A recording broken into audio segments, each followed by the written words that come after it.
Welcome to the Compass for Being Human, where we educate the ego, emotions, and philosophy for men. We're told that men are strong, stoic, rational. But what if that strength, the one society praises, isn't strength at all? What if it's fear? Fear of being seen, fear of being questioned, fear of being human.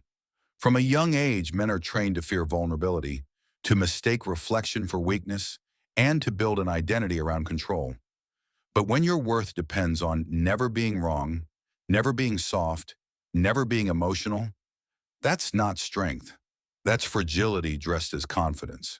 Today, we're talking about the fragile masculine identity, the fear of self-reflection, and why patriarchy has become emotional bankruptcy for so many men. And finally, how to be a man without hurting others.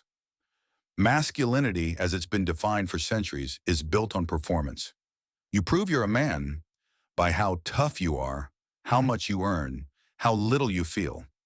Every day, millions of men perform masculinity like actors terrified of being replaced. But a performance can't survive without an audience. That's what makes it fragile. Research in social psychology shows that men's self-esteem is more likely to rely on external validation, things like social dominance, job status, or sexual conquest, while women's tends to depend more on relational connection. That difference isn't biological, it's cultural. When a man's self-worth depends on superiority, anything that threatens it, a woman's success, a friend's criticism, a partner's boundaries, feels like humiliation. So he fights back, not because he's evil, but because his identity has been built like glass. Hard-looking, but brittle. A man once told me he couldn't stand when his wife corrected him in public. "It makes me feel small," he said, but she wasn't making him small.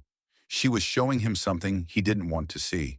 And for many men, being seen feels like being exposed. The fragile masculine identity isn't about weakness of body, it's about weakness of self-concept. If who you are depends on being right, admired, or obeyed, then your confidence will shatter the moment someone else shines. Why is self-reflection so terrifying for so many men? Because it's the opposite of everything we were raised to be. Men are taught to fix, not to feel, to act, not to introspect, to dominate their environment, not explore their inner world. But when you never look inward, you don't stop having emotions. You just stop recognizing them. And what's repressed doesn't disappear, it festers. Unacknowledged sadness turns into anger. Fear turns into control. Shame turns into ridicule. Psychologists call this alexithymia, the inability to name or describe one's emotions. Studies show that men are far more likely to score high in alexithymia than women. It's not because men are born less emotional. It's because they're trained to be emotionally illiterate. So when life hurts, when they feel lost, rejected, or scared, they don't know what to do with that pain. Some bury it in work, some numb it with alcohol or porn, some turn it outward, onto others. But reflection is not weakness, it's repair. It's how we translate pain into understanding. A man who cannot reflect on himself will inevitably reflect his pain onto others. Here's the painful truth. Patriarchy doesn't just oppress women, it emotionally bankrupts men.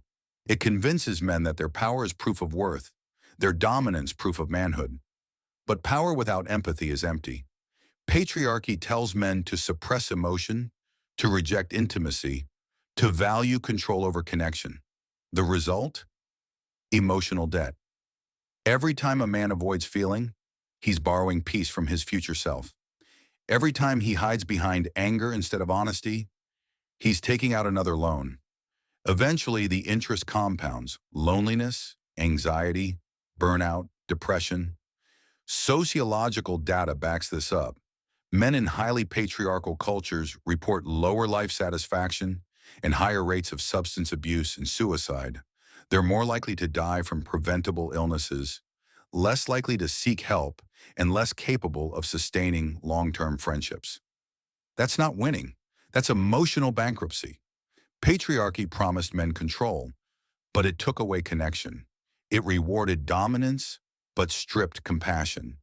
It said, be a leader, but never taught how to listen. And when men can't listen, to themselves or to others, everyone loses. So how do we fix this? How can a man exist in full strength without harming himself or others? First, by redefining what strength actually means. Strength isn't the absence of emotion, it's mastery over reaction. It's knowing when to pause instead of attack, when to understand instead of defend. Second, by practicing reflection daily deliberately. Ask yourself, what am I feeling right now and why? What story am I telling myself about this emotion? Is my reaction aligned with who I want to be? Reflection is not indulgent, it's the foundation of wisdom. Third, by building empathy like a muscle. Listen more than you speak. Validate before you advise. You don't lose authority by understanding others. You earn respect by showing humanity. And finally, by breaking the inheritance. Every man carries the emotional debt of patriarchy, but you don't have to pass it on to your sons, your friends, your partners. You can start a new balance sheet, one where strength means self-awareness, where leadership means compassion, where confidence means accountability. To be a man without hurting others isn't to be less of a man. It's to be more complete. A man who feels deeply, acts wisely, and connects authentically. The fragile masculine identity will only heal when men stop mistaking denial for strength. Real masculinity isn't built on control but consciousness, not on dominance but depth. Patriarchy has overdrawn the emotional bank accounts of men for too long. It's time to rebuild wealth in empathy, honesty, and courage. Because strength, true strength, begins where denial ends. Thank you for watching. If this resonated with you, don't forget to like and subscribe for more videos.